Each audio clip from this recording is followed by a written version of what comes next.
breaking news. Carolyn, turn off the radio. The United States decided to enter the war. Because of the Germans sinking the Lusitania, 75,000 people lost their lives.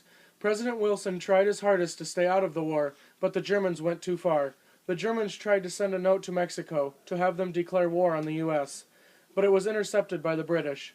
That put the U.S. over the edge, and Wilson declared war. I want you for the U.S. Army.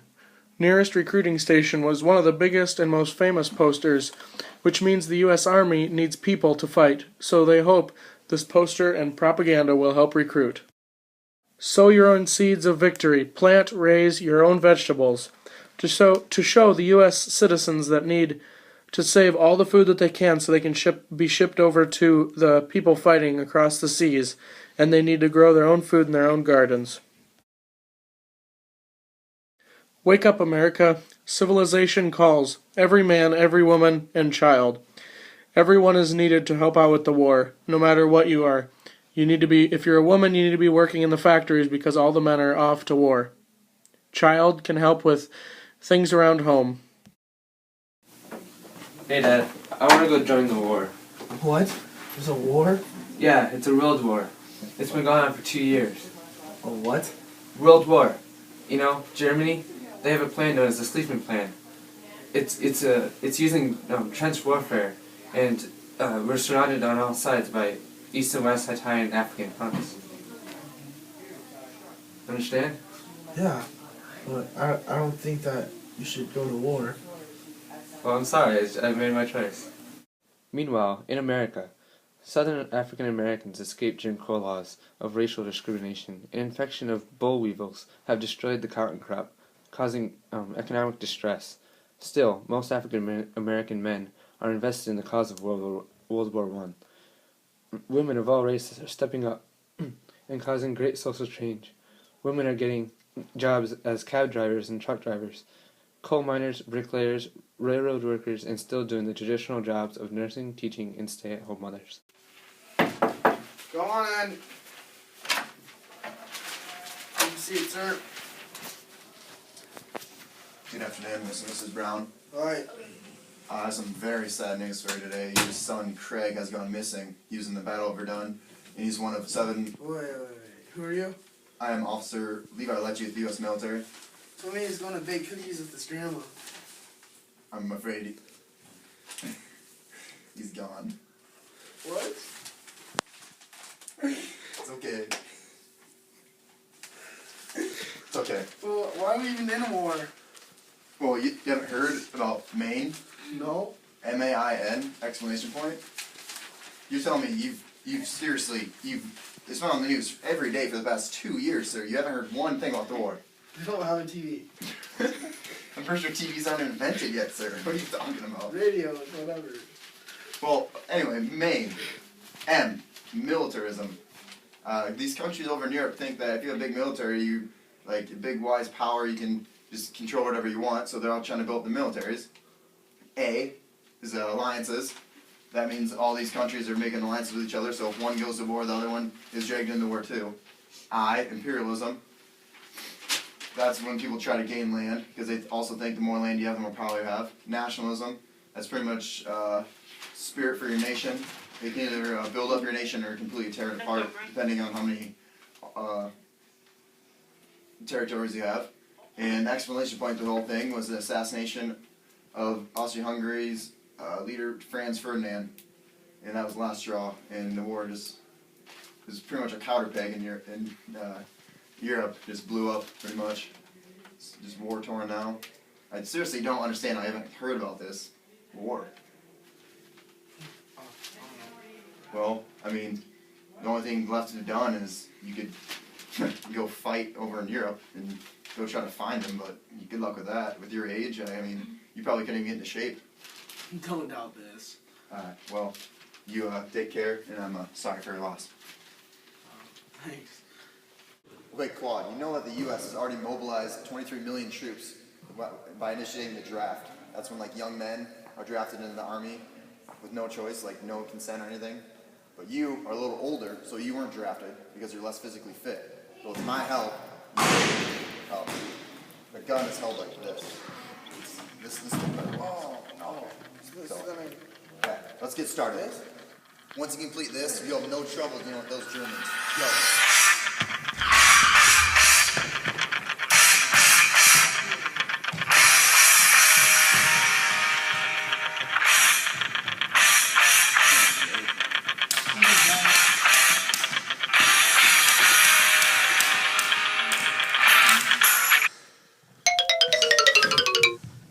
Oh my God. Get a corner. Get a corner, I'll be fine. Get a corner.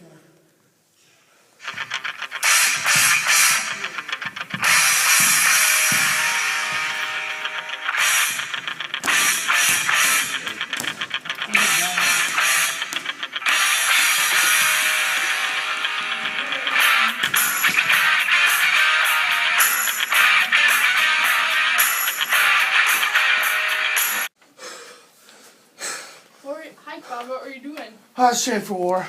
What? Yeah. I'm gonna go save Craig. No, we already lost Craig. I don't want to lose you too. Don't worry about this. Look at these guns. Have they seen? Yes. Oh, good. I'm tired. Come in. Hi, Sis. Hey, what do you think about Cloud going to war? I don't want to you. Me I neither. think there should be a lot of bloodshed. Me too. America's already in debt. I'm not gonna listen to you guys. I'm going to war. I'm gonna save our son.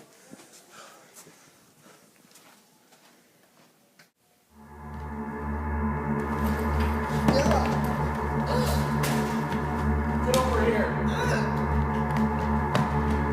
Get on your knees. Don't kill me. You want to fight? Yeah. Ground rules. Touch him in the hair or the face.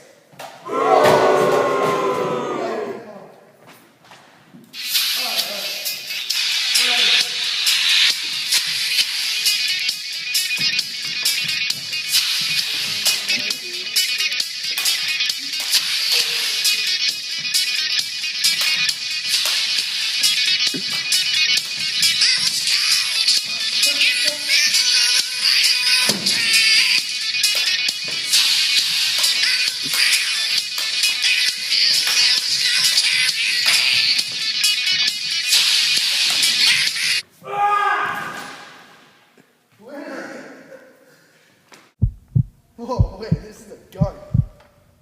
I'm coming home. Tell the world I'm coming home. Let the rain. President Wilson called for a League of Nations. He also proposed 14 points. The first 5 were to discuss the causes of World War I, and the next 8 were specific policy changes. There was great opposition to this. For instance, George Clemenceau, leader of France, said that since France had 2 German invasions, they wanted to prevent future ones, and the 14 points would not allow them to do that.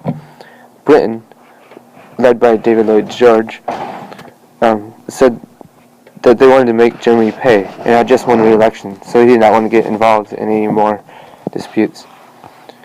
Another, Italy, led by Vittorio Orlando, said that they wanted the Australian territory, and the 14 points would exclude them from doing that. America didn't back Wilson on this because they didn't want to be dragged into another war with Europe, and the League would cause alliances like that of World War I. So Claude, I see you got Craig back. Must be a pretty interesting story on that happened. No big deal, you know. I just went over there. They had airplanes and machine guns and poison gas. I just had my sword. And Really? I saw this big old guy catch him. So I went running after him. I choked him out. And then he knocked my helmet off, but I got it back on, so I didn't get hurt, you know. And stabbed him, and then shot him, brought him home. Did he make you bleed your own blood? He did. Right there. Oh my. So Cut you it up pretty good, but it don't bother me. sound like a true war vet to me. Yeah, pretty tough. Well, Come on in. you go, sir. Thank you. You're welcome. See, this telegram here says the war is over. It looks like the Treaty of Versailles was signed by the U.S., France, United Kingdom, Italy, and Germany. There was several new countries established: Poland, Yugoslavia, and I'm not even going to try to say the last one. Germany looks like it got beat down pretty good. They have no more air force. They can only have 100,000 men in their army, and now they owe the Allies $33 billion. They also were forced to sign a war guilt clause, which forces them to acknowledge that they alone were responsible for World War I. It says there were a couple weaknesses of the treaty because it humiliated Germany. Russia actually lost more land than Germany, and Germany was stripped of its colonial possessions, which could help pay that $33 billion debt. Looks like it's pretty harsh, but as long as you got Craig back. Yep.